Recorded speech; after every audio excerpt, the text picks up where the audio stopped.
Well, hello there, ladies and gentlemen.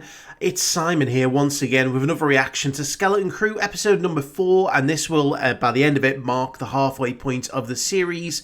And I've just realised that next week's episode is going to fall, technically, for those of you in the US, it'll be Christmas Eve, but I believe for those of us in Europe, it'll be Christmas Day when it actually lands. So, unless they've adjusted the schedule release for next week, which I'm unaware of right now, I will be watching the next episode Christmas morning, which is a bit strange. I mean, great Christmas present to wake up to, but a bit strange. So, you know, that'll be something to look forward to. But yes, so far, the first 3 episodes of this show, I think, have been pleasantly surprising from the perspective of it's just been fun. You know, it's just been a lot of fun. It's been very relaxed. It's not been too serious. Again, the reaction online seems to be relatively positive. I know that the show itself is not necessarily doing great in terms of viewing numbers, but I don't think many really expected it to be doing, like, amazingly when it comes to, you know, audience, because it is a very niche show. It is, you know, something that is directed more towards maybe a younger audience. And so it's not going to draw in every single Star Wars fan. But I think all it needs to be is good. It just needs to kind of reset maybe some of the negativity in the community, not give people an outlet of which to say, this is terrible, this is Disney Star Wars, this is not Star Wars. You know, just let people sit back, relax, enjoy it, and then, you know, that'll set the scene for the next year, which hopefully will be more positive. You know, obviously with Andor Season 2 coming up in April next year. And, you know, maybe we can start to mend some of the fences, you know, and just rebuild a little bit of positivity in the community, given that, you know, it is just a fun pirate adventure, and that's all it needs to be. Last episode obviously ended off with the kids, you know, escaping from the moon-based observatory, and, you know, the X-Wing pilots trying to bring them down. There's Zuko, as always, up early in the morning, ready to hunt. And, you know, we learned a little bit more about, you know, everything that was going on. You know, and again, there he is on his cat tree trying to interrupt me because that's what he does. You know, we learned about the lost treasure planets of the Old Republic, Attin apparently being the only one that survived. So that's obviously piqued the interest because it's like, ooh, okay, what period of time are we looking at here? There was a mention of the Great Works, which I believe is mentioned in the Phase 1 novels of the High Republic by, you know, the Chancellor. So it could well be that we're looking at High Republic era here, so a couple of 100 years that the planet's been isolated, rather than a few thousand based on, you know, the older Republic, you know, setting, which I appreciate is not fully canon, you know, the Old Republic, as it were. So it might be that they want to start laying the groundwork for that. But it's been fun so far. I really enjoyed it. I enjoyed Jod. I thought Jude Law did a fantastic job last week working with the kids. You know, you could see the frustration in his face at every point that they kind of challenged him. You know, they weren't as naive as he wanted them to be. They escaped from prison, and it was great. And Smee as well, SM33, he is just a delight. You know, the humour just seems to be right. You know, that was my worry, is that maybe they go too far into the Marvel humour, or the humour wouldn't quite fit the show. But it actually so far has been really good. Now, I appreciate we're only in episode 4, lots of story left to tell. Hopefully it'll just keep, you know, going as is. You know, keep the same themes, keep the same tones, you know, keep the same lightheartedness, and just keep it focused on the story. So anyway, we're going to jump in. Let's watch episode number 4. I like it. I like the... Oh, they're back at Attin. They made it back. Now that looks like debris. I was not expecting them to make it back in episode 4. But Captain Fern gave an order. Yes, Captain Fern, I'm so sorry. I think he just finds it so hilarious that kids are ordering him around. But yeah, I'm surprised they've made it back. You know? Was not expecting that. Just when things were starting to get fun.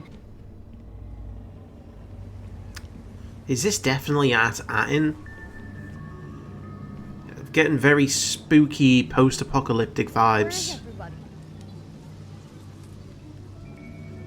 And it could be possible that there's more than one planet with a barrier. Don't run off! 33, keep Jod on the ship until we get back. Aye, aye, Captain. Initiating babysitting sequence. Babysitting sequence.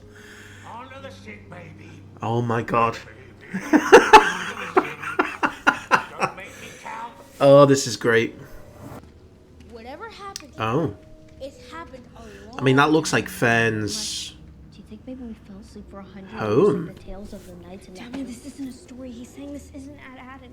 Fern, it looks But- exactly like it. Yeah, it looks exactly like her living room from what I remember. But Kim said there were other hidden planets like ours that were all destroyed. Oh, they're the credits. Well, that's his journey made worthwhile already. I wonder how much... Oh dear, oh shit. We got a dirty thief on board. It's Jod! It's Jod! Maybe getting directions is gonna be harder than I thought. There's gotta be somebody on this planet. Oh. What was Oh, there that? are people. Hello? Scavengers, maybe? Hello? When does this guy work? It is, it's, I mean, obviously the technology is Planet. exactly the same. King No Head.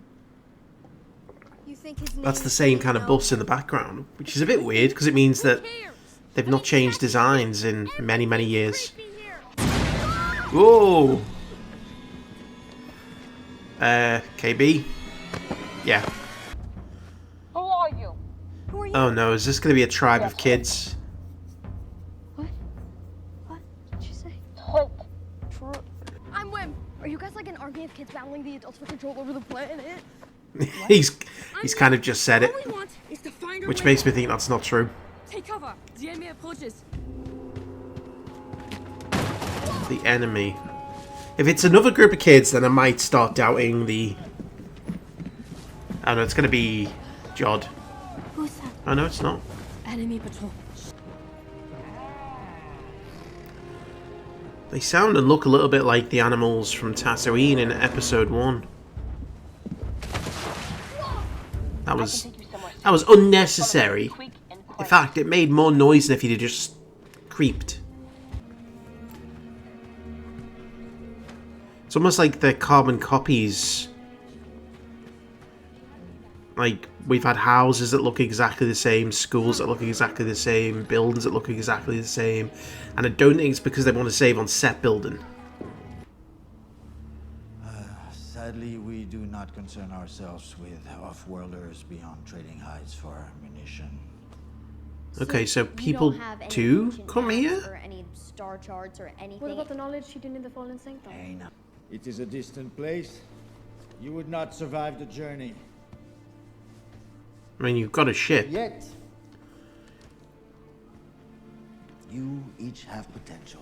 Why not just go back to the ship and fly there? maybe they can be of use. Just lie to Train him. with my warriors. Not warriors, treasure. Hidden treasure. Uh-oh. You've been a bit loud. You there! What flag do you fly?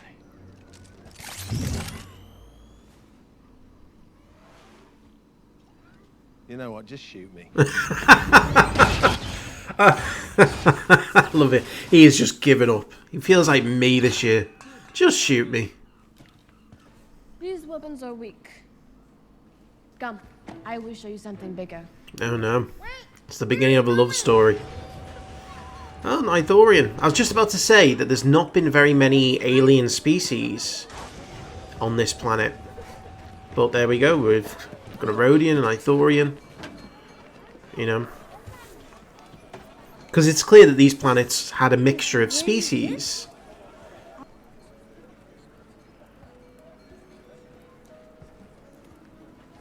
He's going to give them the food. And they're probably going to throw it back in his face.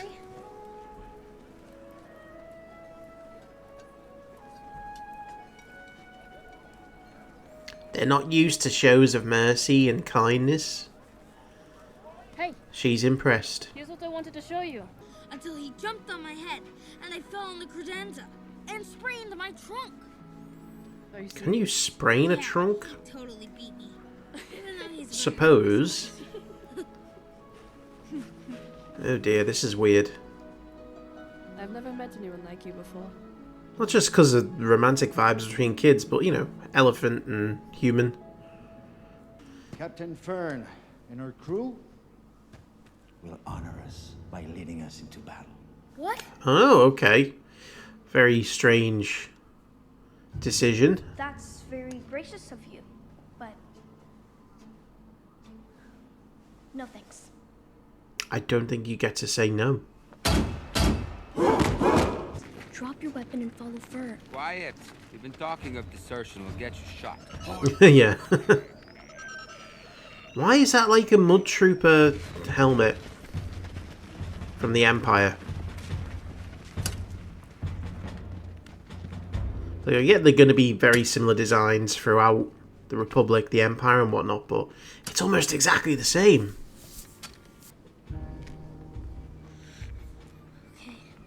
This whole planet is confusing me. Okay. Yeah, Feels a bit rushed. it is better with a friend. Jod. Oh no, has he joined the other clan? You're the Trakes, right? I believe these belong to you. They're gonna be the ups.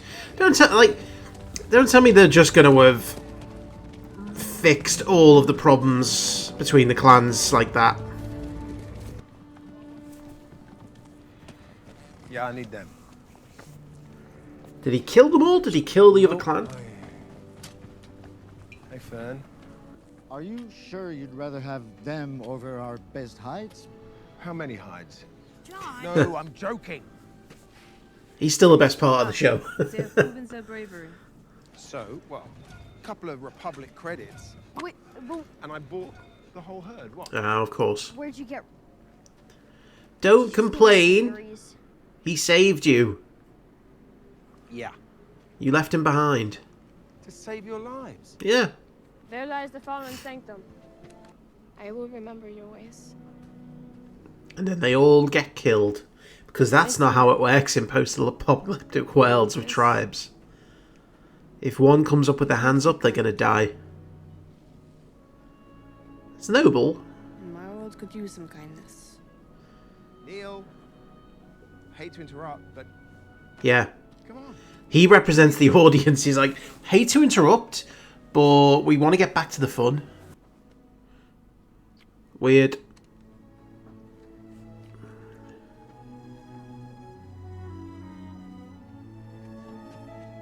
Unnecessary. It feels a little bit like the episode title, weird and unnecessary, but you know. Gears were heinous at the early coordinates. Maybe for home? Would you really trust an elevator that probably hasn't been used in... I mean, look at the state of that. Uh-oh. Well, that says add A2.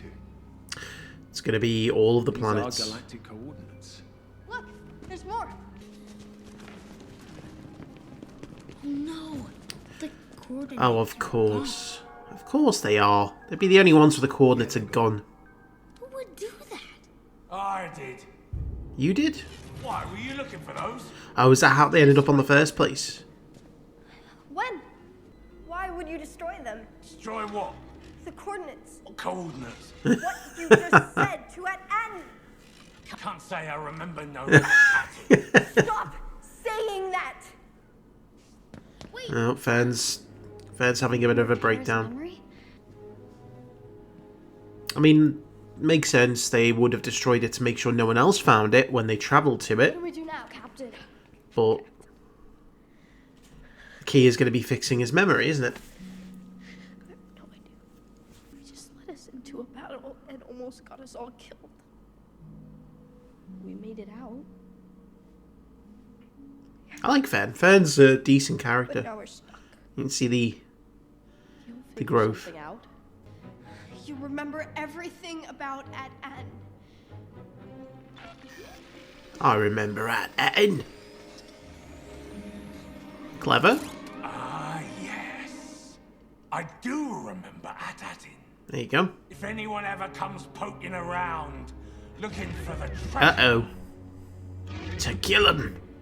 Give me the blaster. he told me to pull them apart. But... Pull them apart. Uh-oh. Pull them apart. Oh, that's a good camera angle. Oh no, he's going mad. Oh no, he's going evil. I'm the captain, and I ordered Smeevil.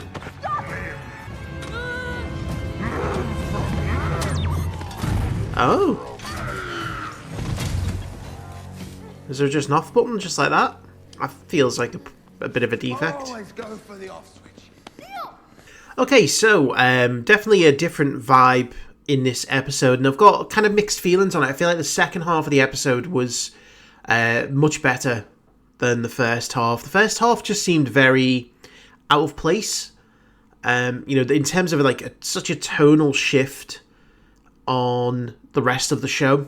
And, I understand the purpose is get them down onto this similar planet, trick you into thinking you're going back to Attin, reveal that there are similar planets, almost carbon copies of each other, which is a concept that I do find a little strange, the idea that these planets are almost exactly the same in terms of their technology, their design, even the homes that they live in. That looked exactly like Fern's, living room. And, again, I said in the episode, but I don't think it's down to saving costs on the set building. There is going to be some kind of clear purpose behind them having a planet that is designed exactly the same. And I guess that all the planets are exactly the same. And it probably is linked into the Great Works. But it just feels a little bit odd that, however long it's been, I'm guessing it feels like the range is probably going to be a couple of 100 years rather than thousands of years at this point, because I feel like there would be more decay. There would be more, I don't know, the society probably wouldn't have lasted that long in that kind of an environment over thousands of years. So, I do feel like it's probably just a couple of 100 years that they've been like that. And, things have obviously gotten to the point where they are, but there seems to be no kind of desire to upgrade the aesthetics on Attin. Because, again, everything looked the same. The buses, the buildings, there's no technology. I mean, I know Star Wars, there's very little technological advancements over the centuries because it's just the way it is. In fact, if anything, it always seems to be going backwards in terms of aesthetics and technology. But, yeah, it just seems very strange, and that's why I just felt it was very out of place. And also, the idea of the warrior tribes that, throw the kids into danger. I get that they were setting up kind of a little moral experiment for Neil.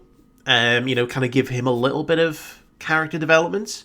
But I just didn't really buy into it because it didn't feel fun. It didn't feel like the first 3 episodes where it's kind of like, oh, this is a jaunty kind of adventure. It kind of halted everything, brought you into this brutal reality where kids are, forced to be soldiers. Everything is terrible. And the people are also kind of terrible as well. And again, it seemed to resolve itself very quickly. It was as simple as just apparently trading. And it wouldn't surprise me if Jod just murdered them all, which I think I would prefer at this point. Like, he just slay them. Like, slaughtered them. Because I can start to see the parallels now of what SM-33 is saying. For example, at the end there, where he's talking about his former captain slaughtering anyone who saw the coordinates. It was almost like Jod had a moment of recognition, like, hey, that sounds a bit like what I'd do. Almost like he maybe slaughtered all of the warriors that found him. Or at least, he's thinking that he's on the path to being that captain, and maybe he doesn't want to. But the second half of the episode was much more fun once they kind of, broke away from the tribes. And again, a nice little bit of character growth for Fern. Where she kind of recognizes that she doesn't know what she's doing. The cockiness is, definitely just a front. And, it was, again, really good acting by the actor. And again, it shows that she is intelligent as well, because she realizes, well, maybe there is an override that we can do that will help him remember Attin. And, again, the idea that all of the planets' coordinates are listed in the tower does again kind of link into the idea that this Great Works is, something that is to hide all of these planets. But it feels like a bit of a safety risk in that if one planet falls, they would all fall. Having the directions to every single planet on every single planet is a little bit of a security risk. But maybe that was part of the deal. Maybe it was kind of like, well, no one can break ranks because then everyone loses. I don't know. That is something I'm intrigued to learn more about. What is the purpose of these planets? What is the treasure? Is it knowledge? Is it that they're trying to preserve some kind of a pure society? It's a bit strange. But yeah, the episode, it was kind of 50-50 for me. Didn't really enjoy the first half. It just didn't feel fun. It felt a bit out of place. It felt rushed, to kind of just be done with all that in half an episode. Part of me was fearing that, oh no, we're going to be stuck here for like 2 or 3 episodes, like trying to resolve this, planet combat, trying to bring these tribes together peacefully. And it's like, it's not really what I want. I want to continue on having the space adventure, the treasure hunt, meeting interesting characters, getting more of the humour between Jod and the group and SM33. And again, the humour in this episode, hit pretty well. Jod just being like, what, just shoot me, was fantastic. I can associate with those feelings so much. But they seem to recover it, with the second half of the episode. So my hope is that, by the next episode, we're off planet. Maybe they go visit one of the others to see what happens there. Again, we're into the second half of the show now. You would presume at some point that the bounty hunters will catch up with them.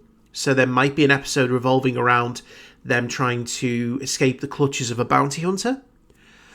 And, eventually getting more revealed about what happened on these worlds, the Great Works.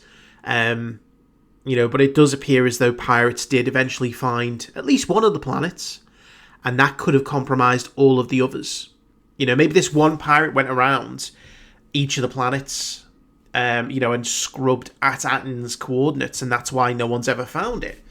It's an interesting one, but yeah, bit of a strange episode, but I think it recovered by the end of it, and it was definitely good points. Again, it ended better than it started, so I'm thankful for that. They managed to recover it. But yeah, next episode, week away, Christmas, we'll see what happens. Thank you for watching. Let me know what you thought in the comments, and I will see you for the next one.